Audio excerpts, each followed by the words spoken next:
Good morning! I-share ko muna ang mga video ni mama nung birthday niya dahil yung mga in-upload ko nga ay walang mga edit-edit at syempre napakarami nga ng video ni mama kaya magde-delete na ako. So bago ko i-delete, syempre i-share ko muna kasi big memories ito para sa akin at kay mama. So dito nga sa birthday ni mama, dalawang baboy nga pala ang inihaw ko, ang prepare ko pala. So isang pangkatay, isang panglitsyon.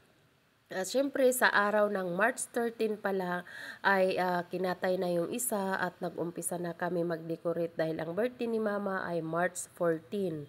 So dito nga hapon na or magagabi na nag-umpisa na kami mag-decorate mga kananay dahil hindi naman kami professional, may paulit-ulit pa, mahirapan kami, magigipit na kami sa oras. Kaya dito habang nagde-decorate kami dito, maingay kami dito kasi para lang kami naglalaro, lalo na si Bibi Zen. Dahil nagpapalobo nga kami ng mga balon dito, ang kay mama pala backdrop or background is parang po siya pink siya.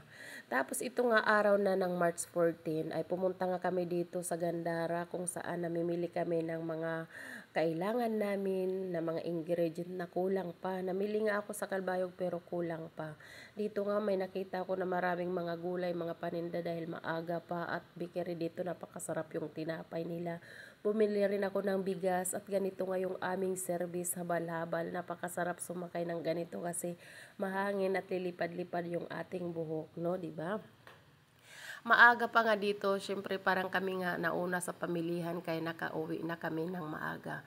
Pagdating ko nga ay almost ready na yung mga niluto dahil sa gabi pa lang inumpisahan na ito ng magluto. Kasi nga wala tayong oras na kung on the spot ng 14 ang pag-start. So gabi pa lang ng 13 ay nag-start na sila.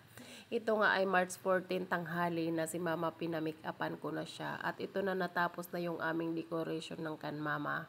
Birthday backdrop or background. Naayos na rin namin yung table mga kananay. Dapat nga sa plaza namin gaganapin kaya lang medyo nahiya naman ako at wala nga kaming katulong. Wala ko pambayad sa organizer kaya wala nag-organize ako na lang. So dito sa bahay medyo maluwag naman kaya kinaya na dito na lang. Bahala na yung mga bisita magtayuan sa labas. Charot lang. At ito nga si mama, dalawang klase ang damit ni mama. Syempre habang wala pang tao, pinicture-picturean ko muna si mama. At ito na nga excited na ang mudra, nagsayaw-sayaw na. Almost ready na ang lechon na lang dito ang inaantay namin mga kananay. So si mama nga sa sobrang saya, talagang halos hindi na gumalaw. Ito naman yung pangalawang damit ni mama na pinasuot ko. At syempre, pinicturan ko siya kasi nga para sa kanya, ito yung best time, best moment niya. Dahil ngayon lang talaga si mama naka-birthday ng ganito. So dahil excited na siya, dahil senior na daw siya, makakaabil na siya yung kung ano man na aabil ng mga senior citizen. So dito, almost ready na, nandito na lahat yung mga niluto, pinicturan ko na siya para mayroon siya mga picture na magaganda.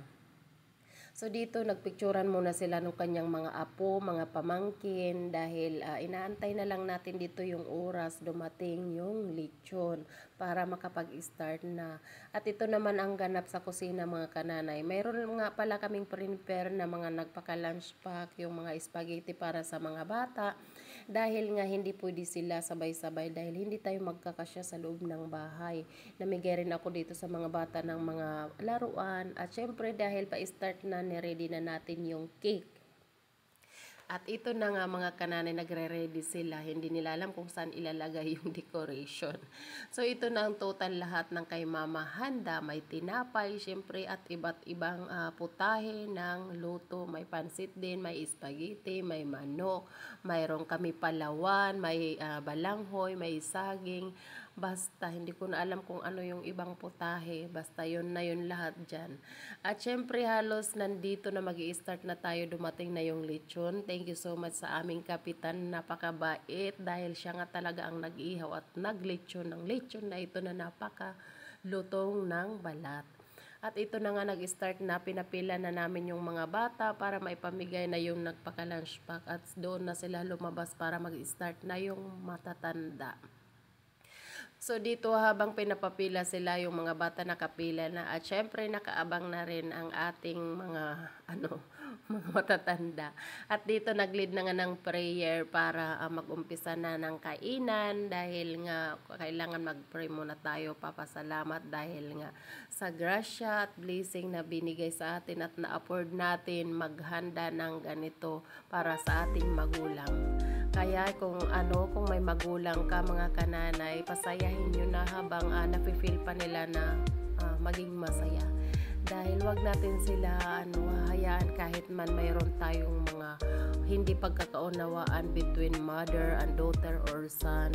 Basta kailangan sa bandang huli pasayahin natin sila dahil napakasarap sa feeling pag yung nagkakasundo kayo ng inyong magulang.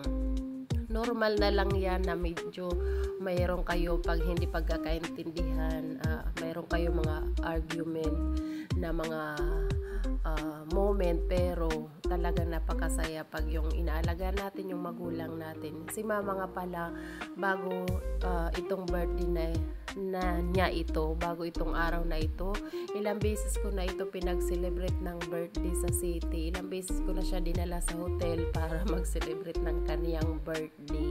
So, iyon, si mama tuwang-tuwa. Siguro 3 beses na siya nagbe-birthday sa isang birthdayan lang. So mga kananay, ganito na nga, paubos na nga ang ating handa. Ang tao ay non-stop pa rin. At syempre dito nga sa aming barangay, pag naghahandaan, talagang welcome na welcome lahat ang ating mga kababayan, kabarangay, pati yung kamag-anak, kaibigan. Kaya lang yung iba hindi talaga pumupunta kasi nahihiya daw sila kasi gusto nila ng invitation. Hindi ko nga alam, nakalimutan ko gumawa ng invitation dahil hindi naman ako makapunta ng bahay-bahay dahil may anak ako at busy, pagod na ako.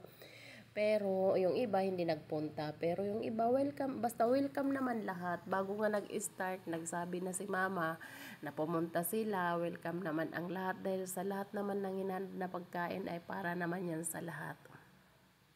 So ito nga halos patapos na, tinadtad-tad na yung lechon mga kananay, buto-buto na lang ang natira. So ganito sa amin paghandaan, pag fiesta, may occasion, talagang welcome yun lahat.